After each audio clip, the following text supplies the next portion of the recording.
All right, listen. Let's open it up to the floor. We've got a lot of people. If anyone wants to ask a question, please put your hand up. And if nobody asks a question, I'll go back to Junseth. Freddie Mercury in the back. You got to come over here, man.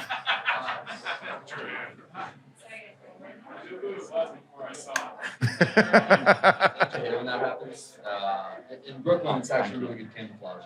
But my question for you is talking about like the real wealth destruction, Junseth, that could really destroy capital. Like, what order of magnitude of wealth are you talking about? Because I from just friends of friends working in the industry, hearing about the number of people who lost tens, if not hundreds of millions of dollars in FTX, not to mention Luna and the various other shitcoin collapses over the last 12 months. I'm curious, like, what order of magnitude of like rug pull do you think would lead to that? Like, well, so this is what scares me is that every time Bitcoin gets bigger, the risk gets bigger. Like, I mean, how long have you been here? How many cycles have you been through? I don't like to call them cycles because I think that's stupid, but they kind of have been cyclically for the last 10 years. So, like, how many have you been through? Class 2017. Okay, class 2017, all right. So it was One. yeah, like one big one, right? So It's like most of us.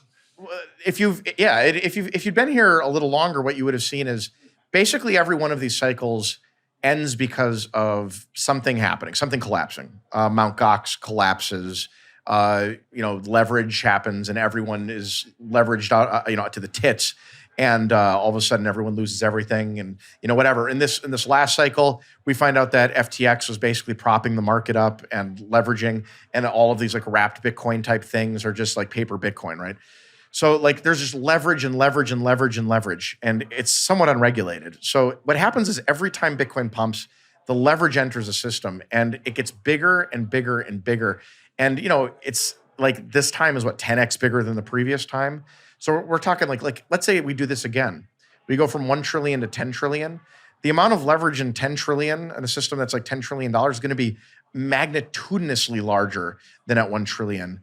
And I don't know, like if we get to 100 trillion, I don't know if that's possible. I don't know what the upper limit is. Like think about it. I mean, at that point, like LTCM was, I don't know, like 3 trillion. And we thought that was going to like destroy the American economy. If there's enough like leverage in the system where like, let's say that we get to 100 trillion and it is in fact mostly like weird leveraged bets that got us there somehow. Like I think I think Elizabeth Warren's right. That's a huge systemic risk. I don't know what that looks like, but it scares me because like at that point, the FOMO is like all of America. Everyone's in. Your mom's in, your dad's in, my dad's in. I told him not to do it, but he did it anyways because he's an asshole. A bit like the housing bubble where everyone was in. Exactly, but like at a magnitude, like many magnitudes larger.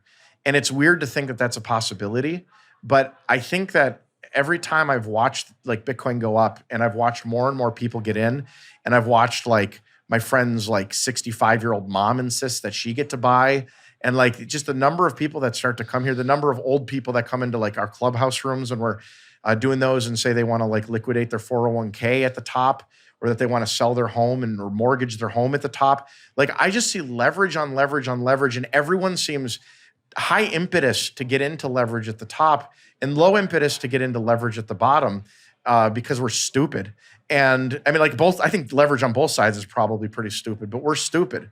So like this is for some reason what we do. We get into leverage at the top. We don't at the bottom. We are scared at the bottom.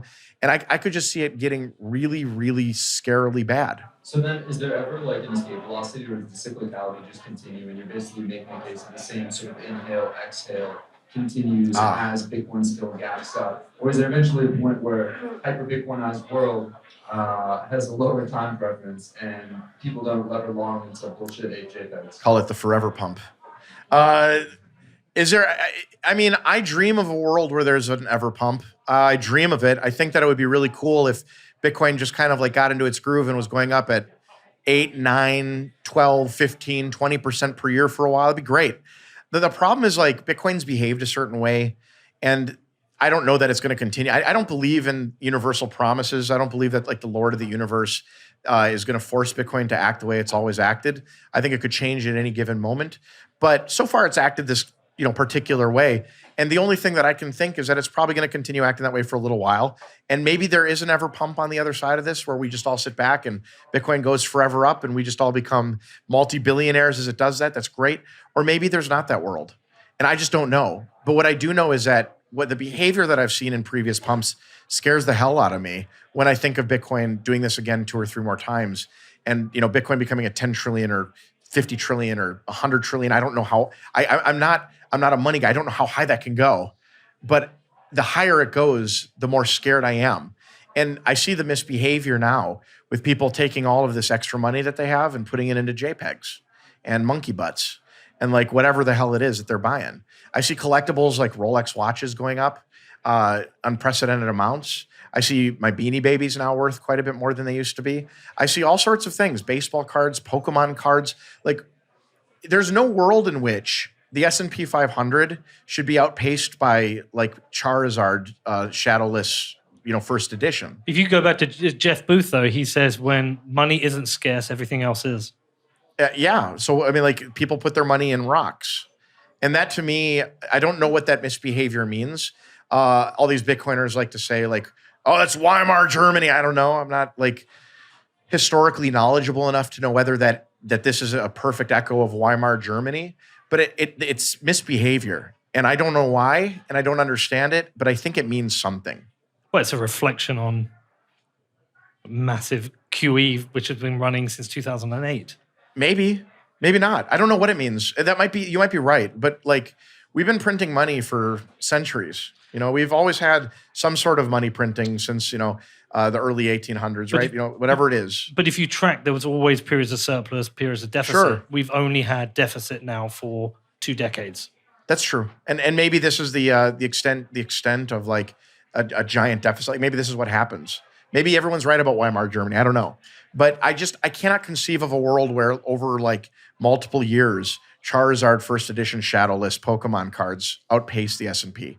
And that weirds me out, especially by how much it's outpacing, right? Like these collectibles are collectibles. They're not supposed to really be stores of value for long periods of time. There's maybe exceptions to this, like maybe art is an exception. I don't know. There are like sort of like these objects that we've kind of used as bank accounts, houses, art, whatever. Maybe those are exceptions. Maybe Bitcoin sucks the monetary value out of that stuff. I don't know. But I don't think that the exception should be a Pokemon card, right? Or like a royal blue Beanie Baby or something, like a Peanut the Elephant. Like this is weird to me. And it doesn't seem like good behavior.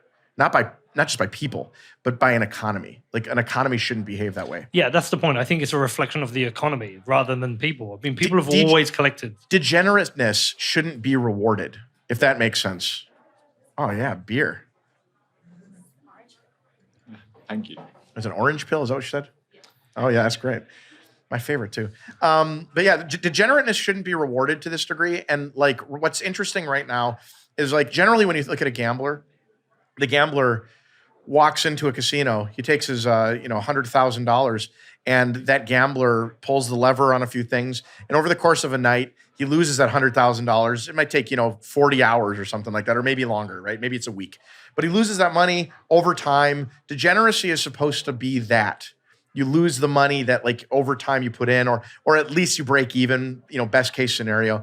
But like what I'm watching now is an economy where degeneracy is rewarded to a degree that I'm uncomfortable with. Like I see people aping in, if you will, to these ordinals, doing all sorts of things that should not inure to you huge benefit, but it is. And then the people buying from those people aping it or like selling them are then turning around and selling them for more to the next idiot.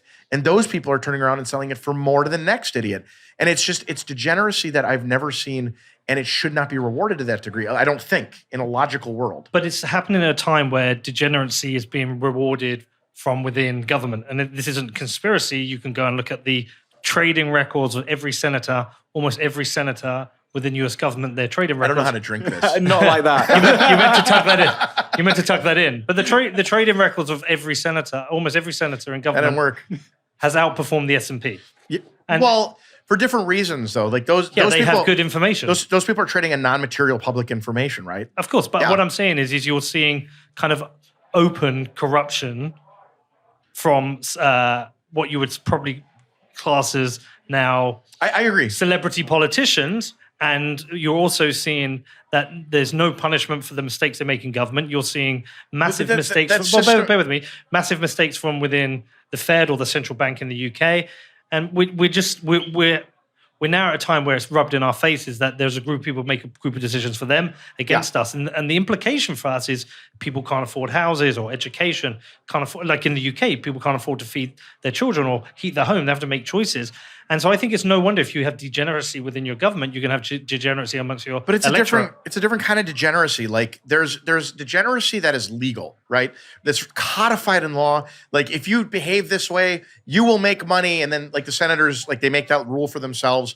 They go out, they make money by like making bets on things of value, right? Whereas the degeneracy I'm talking about is literally like the casino says, hey, everybody, if you come into our casino, we're actually paying out 63% to you. Like we are going to go bankrupt. Like we are rewarding you for coming and pulling the lever. And like everyone who's like against gambling is like, I don't know about that. I'm not going to go in there. And then everyone who does it walks into the casino and comes out with bags of cash. Like, oh, they're being honest, bro. They're like, it's true. They're like giving you money. Put 100,000 in, you get like 400,000 back. And like that's a different kind of degeneracy. Maybe it's like the politicians rewarding us for allowing them to like steal. I don't know. But it's a different kind of degeneracy, and it's the kind of degeneracy that scares me. Where's Hoddle? Yeah. He would say that's the nihilism of our time, right?